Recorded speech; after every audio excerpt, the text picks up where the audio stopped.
Assalamu alaikum. Suzak bakmanları. Assalamu alaikum cemaat. Qandaysizlar? Men Abdullah Tashievich. Ormanaziya bakmanlar bilimdigining yetakchisi. Biz hozir yer-yerlerde qiddirib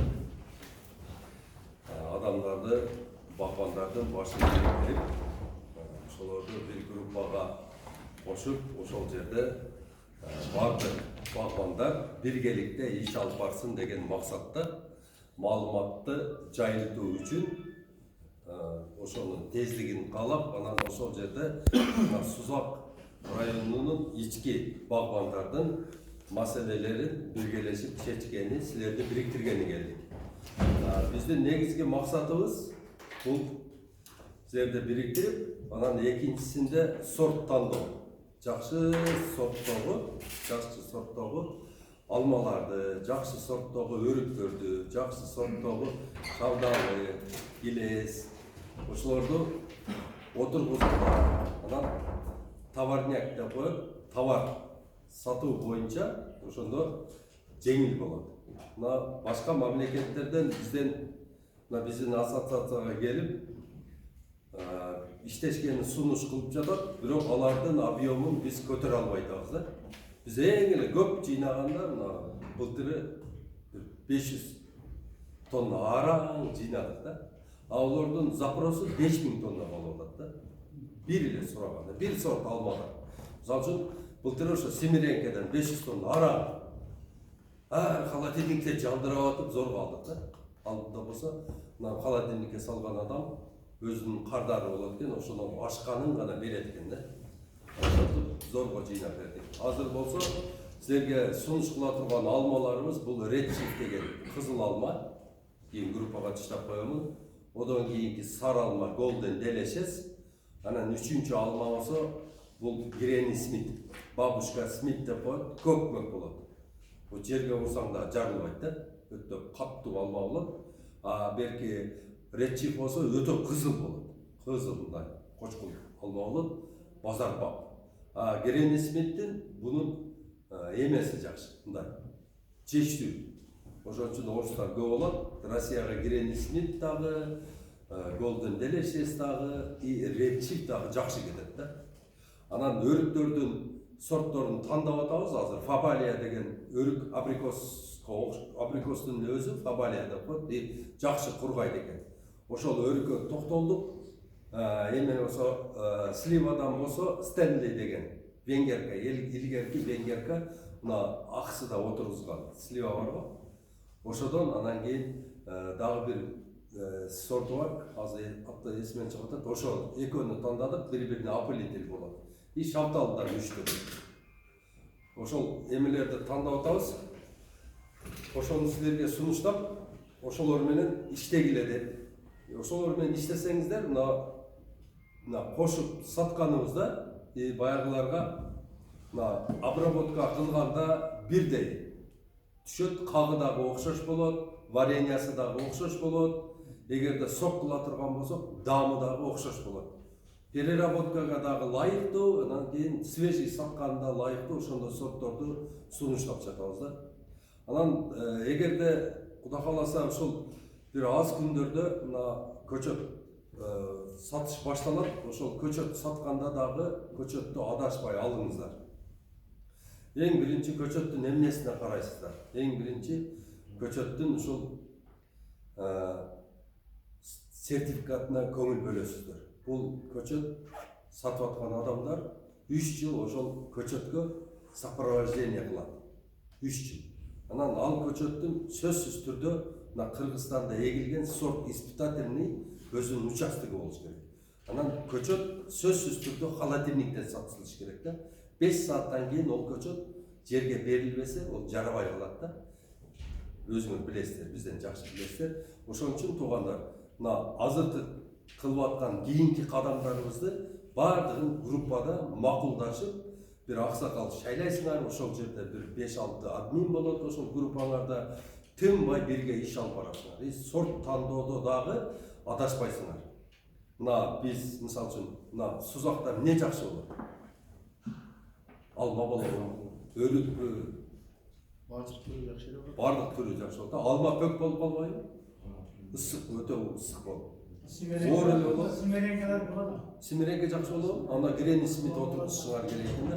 Гренни Смитти мына муздак жактарга отургузуш керек да. Гренни Смиттин свети эгерде күн ысык боло турган болсо саргарып калат да, товарный вид жоголуп кетет да. А Гренни Смитти мына эң чаткал ушундай жактарга отургузуш керек. А Golden Delicious ал күндү жакшы көрөт да, канчалык мисалы үчүн күн жакшы боло турган болсо ошончолук ток сары болуп мындай. Бойканын берки бети барбы? Ошондой саргарып берет да. Товарный вид болот. Анан слива кандай болот бу жерде? Слива. Слива чоң слива эгесиңер же баягы майда куруй турганда майдадан, а? Бирок жакшы эле болот. 3 килосунан канча как түшөт экен? 1 кило ровно түшүп береби? 4 килодан 1 кило түшөт, а? Оно неме экен да, мына сорту ушу бузулуп калыптыр да. А бул Стенлиден 3 килодан 1 кило как түшөт да. Сөөгү. Стенли деген жакшы сорт бар. Ого аполитили болуп, лето деп коет, бана томолок. Сразу эрте кете турган слива бар. Ошо экөө бири-бирине аполитил болот. А эме груша кандай? Алмурут. Вильямс барбы? Келгенби Вильямс? Вильямс деген сорттун тандады. Вильямс дегени баягы русский красавица окшоп кетет экен. Мына азыр мен айтып аткан немелер бардык грушалар, эмелер турецкий көчөттөр да булар. Аттарын ошон үчүн бир-аз адаштырып атабыз да. Анан мына өзүбүздүн да колдонуп жүргөн көчөттөрдү булар барып туруп Европа усовершенствовать эткен, Европадан булар трансизасын сатып алып туруп, анан булар жасап жатат да. Biz Европадан алсак болот. Бирок ошол эле көчөттөрдү 9-7 евродан берет.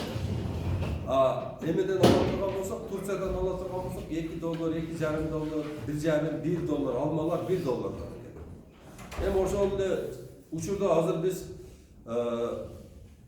Кыргызстанда багбанчылыкты өнүктүрүү фонду деп фонд ачканбыз. Ошол фонддо Кудай кааласа бардык немес реквизиттерин таштайбыз группаларга. Колуңардан келишинче көчөт сатып аласыңарбы, же болбосо мындай кайрымдуулук кыласыңарбы, сертификат берилет ар бир көчөткө. Мисалы үчүн 100 көчөт алсаңыз сертификат 7,5 миң сом өткөзүп, 3 жылдан кийин 100 көчөт аласыз. Биз ошол каражаттарга мына өзүбүздүн Кыргызстанда инвитро питомник курабыз. Коду менен ошол Германиядагыдай, Нидерланддагыдай, ошол эле Турциядагыдай көчөттөрдү мына өзүбүздө чыгарабыз Кудай кааласа. Ошого бир 3 жыл убакыт керек, ошого бир каражат керек. Ошол каражатты элибизден топтоп, Кудай кааласа ошол иштерди аткарабыз. Эми суроолорго өтөлү. Суроолор болсо, кызыктырган суроолор болсо бериңиз. Өкмөт колдоо бербейби? Эми өкмөттөн суранып атабыз. Эртеге биригебиз го. Бириккенден кийин силер кат жазасыңар. Туура президенттин атынан. Мындай колдоп бергиле.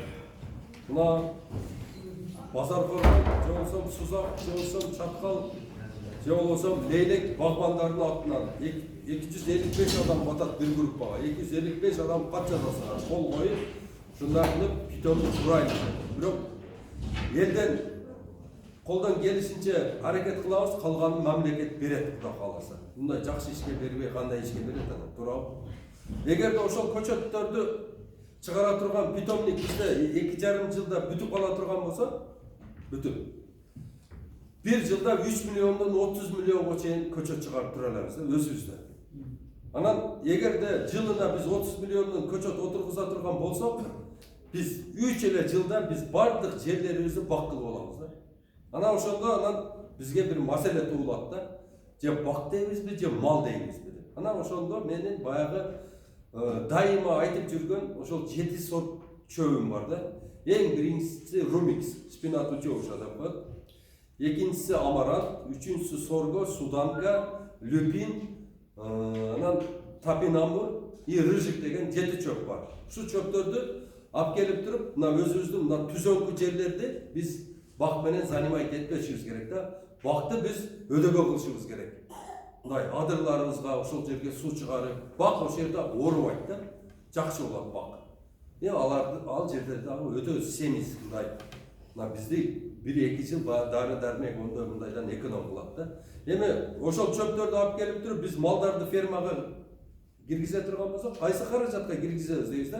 Ушул жерде отургандардын баардыгынын багы бар. Эң эле аз кетиргенде 1 гектарына 150 000 сомдон акча кетирип тособуз, туурабы? Ошол каражат бир айылда мисалы үчүн 100 гектар жер боло турган болсо, 100 гектар жерди тосуш үчүн 15 миллион акча кетет. 15 миллионго жакшына кылып сарай салып койсок болот да. Ошол жерде баягы мен айткан чөптөр менен малды багып туруп, биздин жайлоолорубуз, бардык жерлерибиз шалбага, көк чөпкө айланып, бар жак жерде ошол жерде дарактар бардыгы өсөт жакшына боло турган болсо, бизде дүйнөлүк ошол уюмдардан бизге каражат келип турат да. Тынбай. Мына Кыргызстан экологияны мына кармап отур. Кыргызстан азыр Европарламентте 1 миллиард доллар турат. Барып туруп жакшы программа түзүп, ошо Кыргызстан бардык мамлекеттерге бөлүнгөн, биз да барып ошол акчаны алып келсек болот да. Onun için деген bir жақсы сүйлөгөн bir эколог барыш керек да ошол жергечи. Мына ошол болбой жатат да. Ушулардын баардыгын чече турган эми кадрларда мен Измирге барып келдим. Bir жерде 75 000 студент окуйт экен да. Ошол студенттердин арасынан 500дөй казак жүрөт, 1000дей өзбек жүрөт. Согуш болуп аткан Сириядан да кайда 200 бала жүрөт да. А Кыргызстандан 4 эле бала бар экен да. Анан ошол Фиркет Түркмен деген киши экен, ошол университетте абастабайт эткен киши. Ошол айтты да, Кыргызстанда айыл чарба ушунчалык өнүгүп кеткен. Мен айттым, жок, бизде өнүгүп элек. Десем, эмне балдарды жөнөтпөйсүңөр дейт.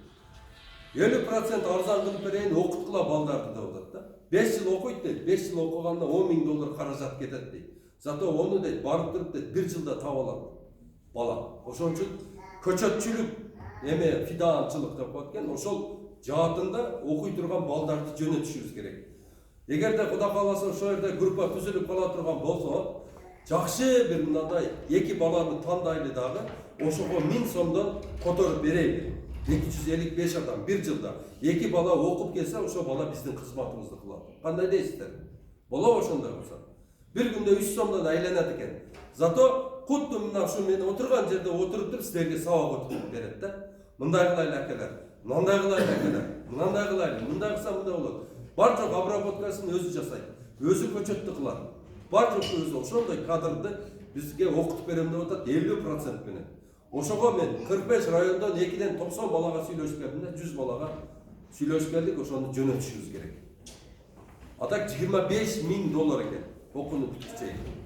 10 000 долларга макул кылдырып келдик. Ошого туугандар балдар болсо, жөнөтүңүздөр, ошол жерге барып окуп келсин. Макулбу? Азыр эми мындай кылайлы.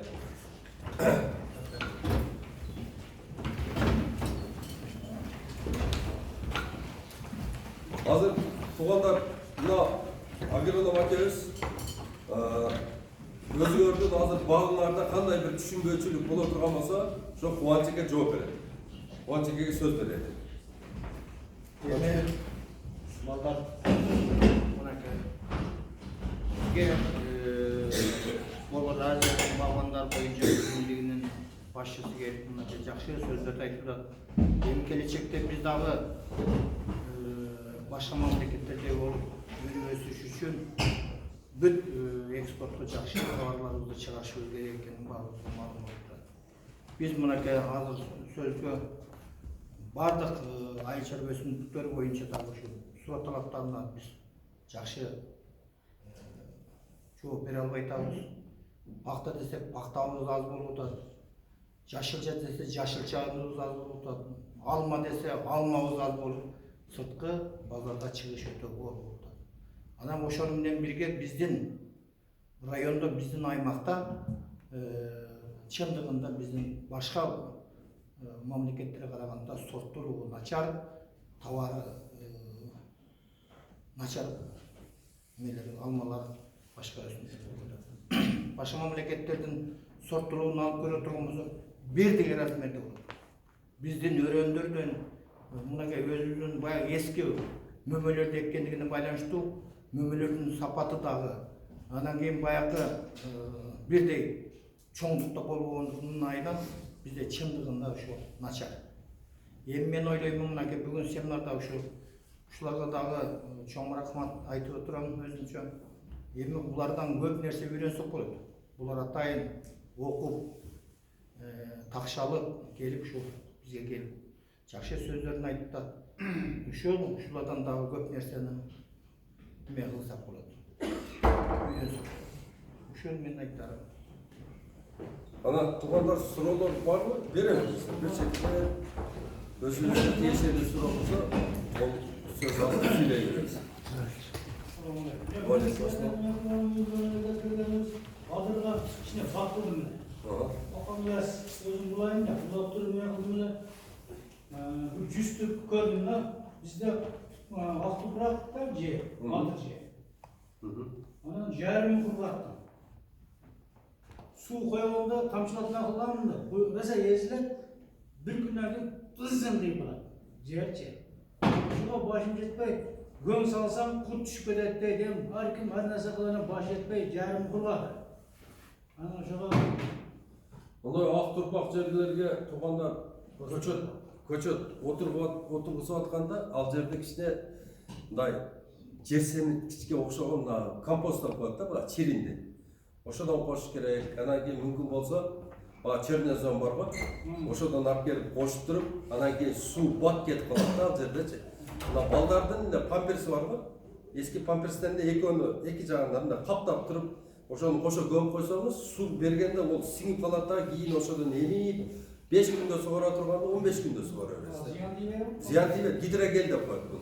Өзү атайын гидрогел бар, бирок аны бизге келе элек пока. Азыр ошол памперс менен таштак жерлерге ошентип эктирип атабыз.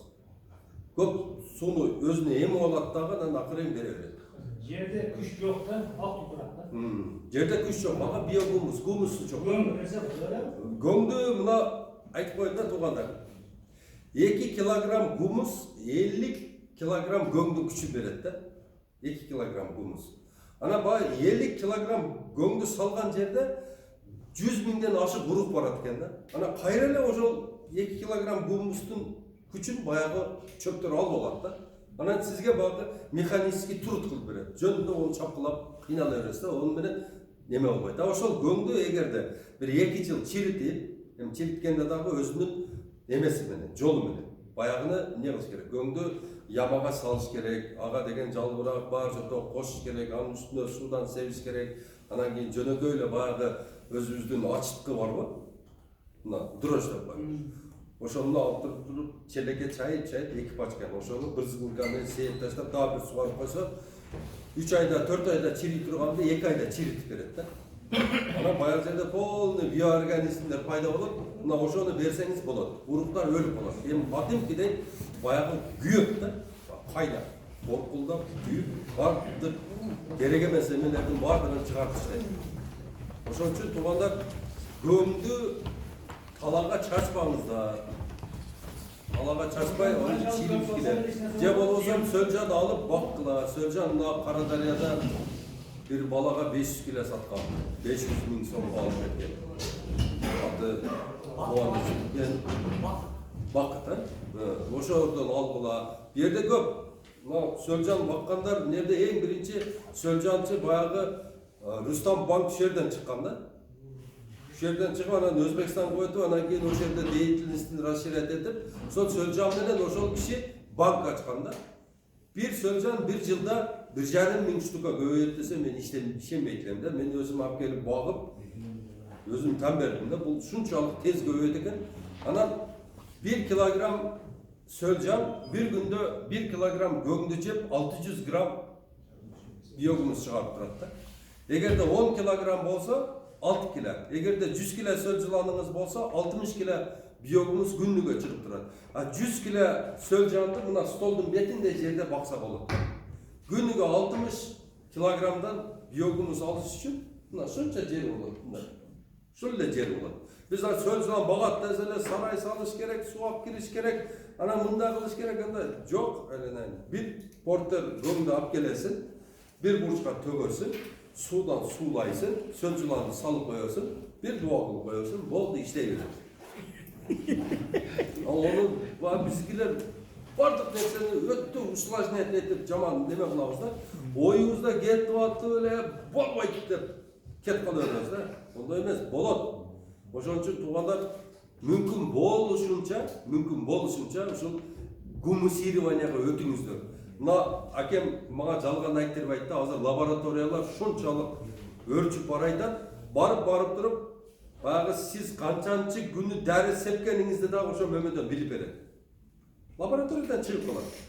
Ана китайский запрещенный препараттар Россияга өтпөй турган, Европага өтпөй турган эмелерди же как неме жаңгактан бар жоктон чыгып калат дагы, ошол назад келе берет. Анан банкрот болобуз. Ошон үчүн мүмкүн болушунча азыр мына биофабрика ачылган да. Азыр органика департаменти болуп калды, чоң департамент болуп калды азыр. Ошол жерде мына акем айтып берет калган. Ошол жерде 2 препарат бар, 4 энтомофаг бар. Ошолор жөнүндө айтып берет азыр. Дыйканчылыкка дагы, багбанчылыкка дагы ошол жаратса болот. Билейин дегенде аз bilmiyorum. Ошо боюнча гумус кылып чыгарчакты бар бөлүп иштеп турса булар эле. Çirinde bolsa bolot dedim bu çirigen. Çirigen.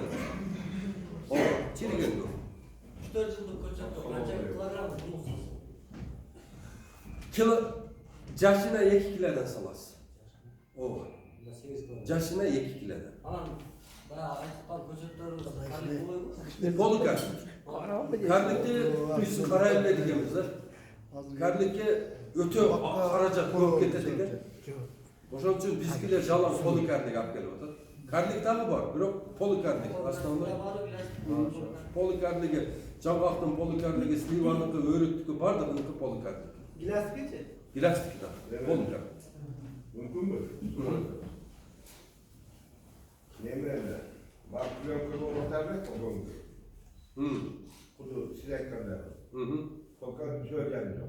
Şunun arkanda elması var. Bu birinci soru. İkinciden kirek bombalı usta tabir edersen, sadece Pavlo oynanıydı o Pavlo. Anam adına canı kanlı bir can astık, bakmanın son son.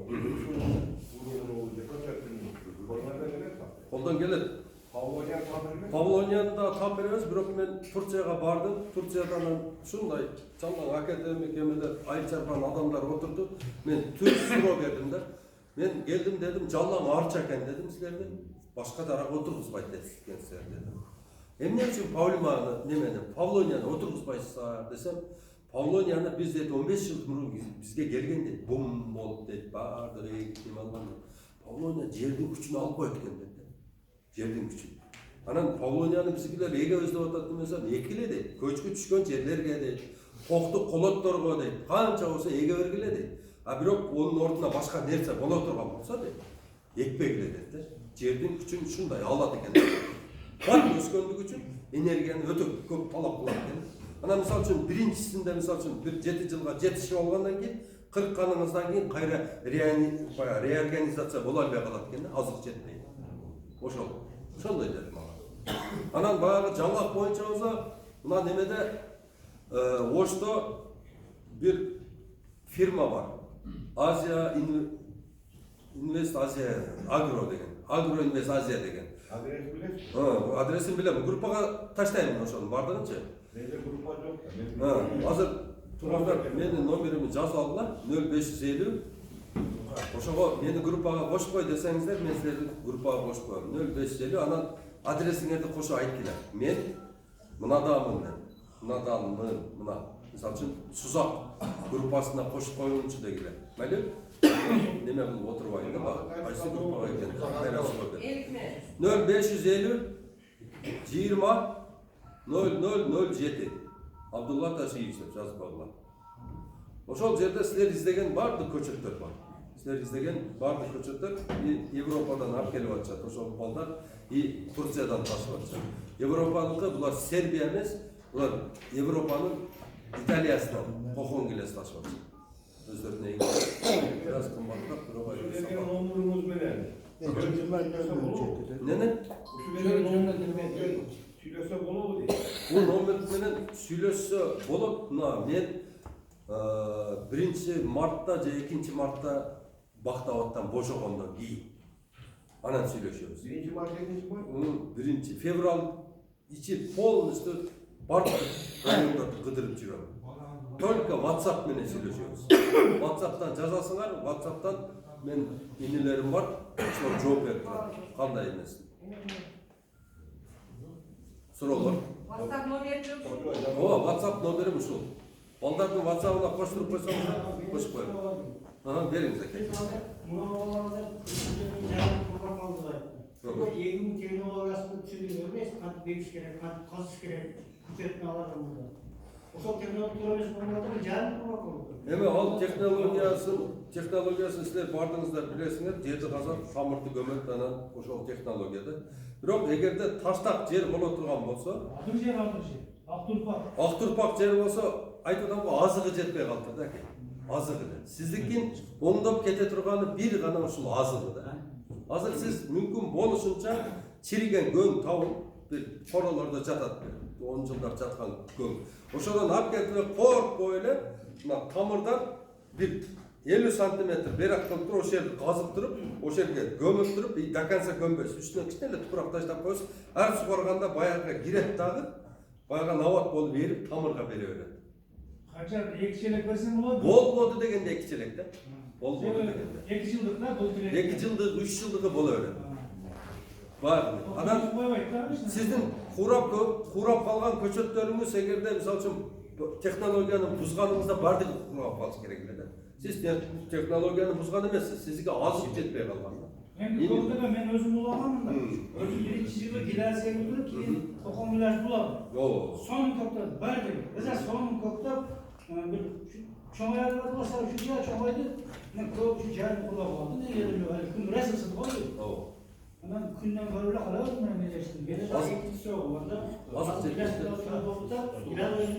nesi bo'lganda turadi. Birincisi mobilyoklar, japa gilas, ikkinchisi o'zi atli gilas, uchinchisi sar gilas. Ошо бул кишиге азыр кайсы көчөт тапап отурубуз керек? Саргилазмы, Могилевка? Эме мындайда тургандар. Бул көчөт жасаш деген бул ушунчалык баягындай процесс да. Бул деген мына башка бир адамдын бөйрөгүн башка бир адамга койгондой эле нерсе да. Кээ-биркилериники туура келип калат, кээ-биркилериники туура келбей калат да. Мына азыр мына сиздин көчөттөрүңүз түшүмгө киргенче дагы 7-8 жыл убакыт керек да сизге. Biz айтып аткан азыр көчөттөрдү мына жасаштын кереги жок. Просто барыш керек, акчасын төлөп алып келип эгиш керек. Болду. Ошолор 3 жыл сопровождение кылып берет. Ошолорду карап туруп, түшүмгө киргенден кийин сизге бараканы тилеп кете берет да. Adresleri var. Полукарлик үйлөрү бар. Полукарлик бардыгы. Şu adresleri var. Адреслери ошол эски аэропортто коет Ошто. Азыр Элдорадо деген ресторан курулду го. Ошонун Hocam bizim klimatga tura gelir Türkçe'de. Биздин бул жөнүндө мындай экен. Бул жерде мындай болот да, көчөттөрдүн ар биринде бирке болот. Перепад температура дейт да. 40 -40 +40га чейин деп жазат дагы, анан кийин высота дейт да. 1700дөн мисалы үчүн 2700ге чейин. Же болсо 500дөн 1300ге чейин. Ошентип жазылып турат өзү көчөттө. Анан мына саткан балдар келет да сизден сурайт. Каерден дейт, Жалал. Мындай болот, Жалал. Каер Сузак. Мына көчөттөн берди, бере берет. Ал жерде специалисттер иштейт экен. О, чоң алайга бериптир, былтыркы ретчиктер. Уже түшүмгө кириптир. Бирден экиден алма алыптыр. Мына жакшы көчөттөр. Orada ekkene gelir, cana ekkene gelir, şu Türkçe'de taraf gelir. Ben kurap koyarım. Ооба, андай да болду. Европадан келген көчөттөрдү башкасы мына жерде биздин бир улан деген акабыз отурат. Ушу адам ушу бир 2 жылдан бери ташып отурат. Ушуга кичине сөз берсек, мына район ушу биринчилерден болот. Азыр мындай да туугандар. Бул жерде биздин максат силерди бириктирип туруп, анан ошол жерде бирдиктүү иш алып барсаңыз. Анан баягы силер мен көчөт сатпайм. Көчөт сатпайм. Мисалы силер Асандыкын аласыңарбы, же Хусан деген аласыңарбы, мага бәрбир да. Мен силерге туура жолду айтып атам. Мына специалисттер бар экен, ошолорго кайрылып, булар биздин сөздү тастыктайт. Эң биринчи көчөттү тандаганда 90% ошол түшүмдүүлүктүн, ошол силерге келе турган пайданын биринчи иши көчөт тандаш. Эгерде силер көчөттү начар тандап ала турган болсоңуздар, ошол силердин калган 10% дагы бардыгы ошо текке кетет да. Мына азыркы менин айтып атканым, бизге азыр кыргыздар бир аз жалпоо болот экенбиз дагы, мына анан каражатыбыз көбүнүздү жок. Эгерде мына плановый жакшына карликовый подвойдо бак кылыш үчүн эң эле дегенде бир 30 миңден 50 миң долларга чейин каражат талап кылат да. Мына берки подвойдо, мисалы үчүн көчөт 200 сом боло турган болсо, аяк биягын эсептегенде кете бир 700 000 сом менен жакшына полукарликовый астына сууларды жүгүртүп баягындай неме шлангалар менен капельный ошентип жасап алсак болот. Бул эми көп түкүрсө баягы тууган уругу менен биригип жасап ала турган мындай реальный эле жумуш да. А берки мен айткан бага $50,000 нерселерди кыла албайбыз биз. Ошон үчүн биз баа адамдардын башын занимать этпей эле ошол полукарликовый подвойдогу 106-подвойдогу көчөттөрдү отургузгула деп жатабыз да. Эми аны деле кийин жөлөп таяп түшүмү аябай көбөйүп кеткенде бул тамыры кичине эле болот. Шамал болгондо баягы жүгүрүп кала берет. 100 кг көтөрүп тура албайт алмаларды мисалы үчүн. Ага дагы мисалы үчүн кийин уже бир 5-6 жыл түшүмүн алып тургандан кийин, роса күчтөнүп алгандан кийин, колуңарга уже акча кирип калгандан кийин бир катар зым тартасыңар, же 2 катар. Баары болот бул. Эми болбойт деп айтпайбыз да. Бул өзүнүн түшүмүн көтөрө албайт да бул нерсе. Мен айтып атканым. Алмалар. Берки жаңгактары эмелери бир аз мындай устойчивый болот. Ана сиз айткан ак топуракка биздин алмаларды эге турган болсоңуз сөзсүз жыгылат. Сөзсүз тайоочу керек. Ошон үчүн баягы эмелерде көрөсүңөр, полукарликовый эмеде мындай бир бамбук берип коет да астына. Жанында. Ол кармап турат да ошону. Эми көчөт алып бираз эктимда базардан 3-4 жыл экти. Токон бираз майдашчылар экти. Бош көктөп койду. Эми көктөп чыгат анан кулакулар. Аны өзүн жадагандан кийин килерседен кокон бираз улатынбыз. 2 түптөн 3 түптөн улап жүрүп болгондон кийин ошо неме балка кызылып калган. Ошон үчүн бир жерге багбанчылык кылыштан мурун эң биринчи ошол жердин эми асылдуулугун аныкташ керек да. Жердин асылдуулугун аныктап, анан видео огородтан келет. ошол жерге эмне жетпейт. Чоңойуп законный боло берет, баскачы. Эми биз адырда эттик, ошо адырда неме бар эле. Ошол жерде кыйын болуп атат. Бул дагы көтөрө берет. Ошол азык эле жетишпейт сизге аке. Болгондо азык. Башка проблема жок. Азык эле жетишпейт. Дәрі-дәрмектер жанагы аз bu hareketler de televizyondaydı internetten çıkmadan anneler jaman nemelerge kurtulmuş halindeydi kasal çaşa turganlar oşolardan ne kıldırsana yaşıyorlar. Assalamu alaikum tug'anlar. Men kesib turgan sebebi sal ko'nglingiz buriladi degan maqsadda. Jannadan beri surov bo'lib o'tdi degan akırında uşuğa kelib to'xtadik buni azıqlandırуу boyunca. Ben özüm meni tanıştırıp keteyim, ko'pingizlar meni tanışmız. Biroq burunqu biolaboratoriya, biocentr bo'ldi. Andan keyin akırkı bunu 19-жылы 23 февралда өкмөттүн токтому менен органикалык департамент болуп калды. Биз саясатыбыздагы, кылган ишибиздагы бардык өсүмдүктөрдөн өндүрүлгөн өсүмдүктөрдү жашылча болобу, буудай болобу, пакта болобу бардыгын сапаттуу продукция өндүрүүгө агитация кылышыбыз керек болуп атат, и ошо боюнча иш алып барышыбыз керек болуп атат. Эми баягыдан бери бун айтылган немеси жанагы сиздин пакка эгип коюп туруп чоңойбой атат, мынтип атат, анан кантебиз чиринди ташта, муну ташта, памперс ташта деген сөздөр болуп атат. Эми научный жагынан алганда чындыгында ошол биздин ата бабадан бери эле келатканда азыктандырышыбыз керек. Өзүбүз дагы кандай мына балдарыбыз деле энесин сүтүн эмбей чоңойгон козу даже кандай болуп чоңоет. Аны сиз азыктандырсаңыз, башка кылсаңыз дагы да. Эми ошондой эле биз ошо бияк жана бир туура үй салсак дагы күңнес дейбизби, же кыбыла тарап дейбизби, же кандай деп бир жайды ырастайбыз да. Ошон үчүн ар кандай көчөттү эгиш үчүн дагы ошо жерге туура келе турганын тандашыбыз керек. Биздин бул азыркы эле семинарда эмес, мына өткөндө декабрь айында Минсельхоздон келип дагы биз ушул жерде 26 декабрь күнү дагы семинар өткөрдүк, туурабы? Бул жерде дагы бүт азыр биздин мамлекетте ушундай саясат кетип атат. Эмне үчүн? Мисалы үчүн багбанчылык болобу, башка болобу. Мисалы азыр продукцияны жанагы кичинеге аз эгип туруп, көп нерсеге сатасыңар, көп пайда табасыңар деп мына Ташиев Абдулла Ташиевич айтып кетти.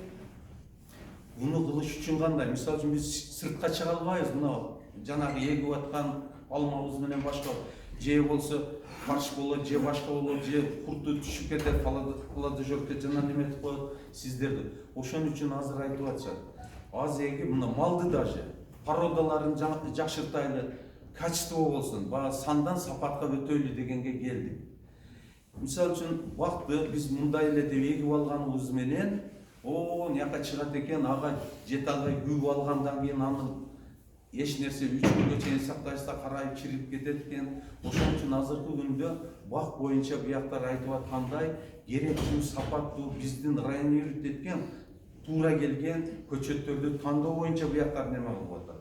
Анан кийин ошого карликовый полукарлик дегендер баягы бою 2,5 метрден ашпаган 1,80 болгондо терип алганга дагы жакшы болот экен. Ошон бияга азыр айтып кетти. Жыгылып кала турган шагын көтөрө албай жүр. Биринчи жылы эле мөмөгө кирсе, мөмөсүн даже мындай күйүп коюш керек экен дегендей да болуп атат да. Эми ал кайсы сорту кандай менин толук маалыматым жок. Ушу азыркы немеде өткөн семинарда да. Эми ошону карлик кылсак теришке да оңой экен. Анын багы көчөттүн багы салып, якты басып калып аралыгын неметип баягы тергенге дагы анан кийин сорту дагы как фабричный болуп калат экен да. Мөмөсүнүн плод баягы стандартка ылайыктуу болуш керек экен. Баягы оняка сатайын десеңиз, сиздикини сертификат берип атканда фитосанитария мисалы үчүн курту жок, башкасы жок, мындай дегенге баары туура келиш керек бардык. Ал эми азыктандыруу боюнча жана айтып кеткендей биогумус деп коет. Эми буяк биринчи айтты, биздин буга ата-бабадан келеаткан эле компост деп коет элек. Баягы кандай кылып даярдоо боюнча аны боюнча эми айтып бер десеңер айтып берем. Анын немеси. Бирок биогумус жөнүндө сөз айтып, жанагы Рустам банкта айтып калды. Мен ошону айтып берейин. Именно ошондо мен өзүм катышып 96 жылы мынобу Чөкөдөбөдөгү жерде Жалал Абадтын ылдый жанында биз ошо Рустам банк ачкан. Кадимки биз парник кылат элек го, яма казып, ямага көңдү алып келип, буяга айткандай, даже үстүн пленка менен жаап туруп, увлажнять суулап койсоңуз эле жанагы чубалчаң деп коет эле анда жана немени червя. Ошону өзү жеп көңдү, аяктан көң саласы жанагы жайдын күнү эмне деп касат коадыр да. Кормомолой. Момолой. Кудду ошондой кылып туруп, абдан стандарт сизге биогумус даярдап берет да. Ошону менен бияга айткандай азыктандырсаңар, башка кылсаңар жакшы болот. Эми андагы чын эми мынча содержание деп коет. Ар бир мисалы үчүн көңдү деле, көңдү сал дейбиз. Көңдө канча неме бар? Мисалы үчүн 2,5-3 килограмм мисалы үчүн фосфор 6-дан 7-8 малдыкында. Ар малдын, тооктун, койдун, биотопливо, жылкыныкын бардыгынын содержаниясы бар. Канчадан немете, кайсыныкын салсаң кандай болот? Мисалы үчүн ошого сала турган болсоңуз, ошо малдын көңү болсо, ал бияга айткандай баягы мөөнөтүндө өзү увлажнять эткенде биогумусту даярдап берет. Бүт азык зат баягы содержание. Анда биз азот, фосфор, калий деле билебиз. Ал микроэлементтер дегендер бар. Ошолар дагы бардыгы сакталат.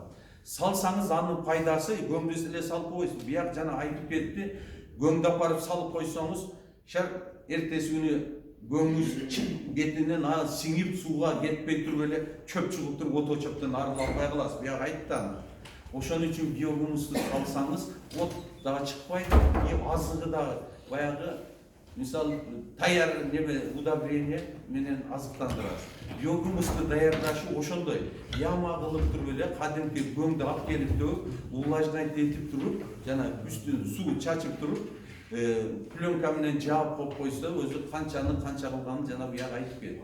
Ошо биогумус пайда болот. Ошону менен салсаңыздар болот. Эми мен баягы биздин азыр өзүм айтып кеттим, айыл чарба департаменти, органикалык департамент болуп калып, бизди органикага саясат жүргүзөбүз да. баягы илгерки ят чач, удобрение чач дегенден биз азыр алысыраак болуп калдык. Азыр качество себеби мынакей биз ят чачып деле баягыны куртун өлтүрүп башка кылып койсок боло берет. Бирок